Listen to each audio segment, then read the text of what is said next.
संस्थांच्या निवडणुकीच्या अनुषंगाने हे आरक्षण जाहीर करण्यात आलेलं आहे, त्यामुळे अत्यंत एक महत्त्वाचा टप्पा म्हणायचा का?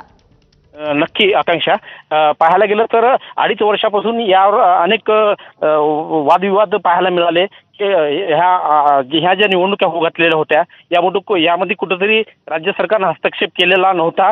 मात्र सुप्रीम कोर्टामध्ये हे सगळं प्रकरण गेल्यानंतर याचा मार्ग मोकळा झालेला आहे आणि अवघ्या 6 ते 8 महिन्यात निवडणुका घ्या असा आदेश जारी केल्यानंतर ह्या निवडणुकीला कुठेतरी आता मार्ग सापडलेला आहे की लवकर निवडणुका होतील आणि त्याच अनुषंगानं सर्व जे जिल्हा परिषद 34 जिल्हा परिषद त्यांच्या जे आरक्षण आहे जिल्हा परिषद अध्यक्षांच्या ते आता कुठेतरी मार्गी लागले आता त्यामुळं आता येत्या काळामध्ये नक्कीच चांगल्या प्रकारे ग्रामविकासाचं काम होऊ लागेल असं म्हणावं लागेल.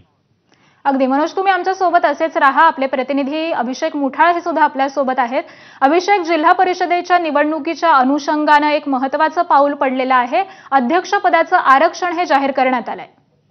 नक्कीच ग्रामविकास विभागाकडनं ही अधिसूचना जारी करण्यात आलेली आहे. महाराष्ट्र जिल्हा परिषदा, पंचायत समित्या एकूण या संदर्भात जे अध्यक्ष, उपाध्यक्ष आणि विषय समित्यांचे सभापती किंवा मग सभापती आहे किंवा मग पदांचं जे आरक्षण आहे या संदर्भातलं एकूण हे आरक्षण आपल्याला लागू झाल्याचं पाहायला मिळतं आहे. एकूण यामध्ये जर का पाहायचं तर सगळ्याच जिल्हा परिषदांच्या संदर्भातलं आरक्षणाचा प्रवर्ग जो आहे तो आपल्याला जाहीर झाल्याचं पाहायला मिळत आहे. एकूण ठाण्यामध्ये जर का पाहायचं तर सर्वसाधारण महिलांसाठी असेल किंवा मग नंदुरबार, धुळे या सगळ्या भागांमधलं असेल किंवा मग विदर्भ असेल या सगळ्या भागांमध्ये जे आरक्षण अपेक्षित आहे त्या प्रकारे हे आदेश जारी करण्यात आलेले आहेत. एकूणच येत्या काही दिवसांमध्ये स्थानिक स्वराज्य संस्थांच्या निवडणुका या आपल्याला लागू पाहताना पाहायला मिळतील. साधारणपणे नोव्हेंबर किंवा डिसेंबरमध्ये हे लागू होताना दिसणार आहे. आरक्षण संदर्भातली सध्या जर का ही घडामोड जी आहे ती आपल्याला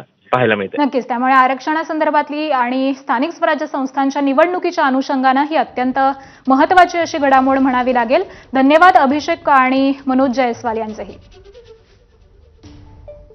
आणि यानंतर पुढची बातमी पाहूयात. मुंबईमध्ये 3 ते 4 दिवस हैदोस घातला, तसंच मागच्या वर्षी अख्खं बीड जरांगेंनी कार्यकर्त्यांनी जाळलं अशा शब्दांमध्ये भुजबळांनी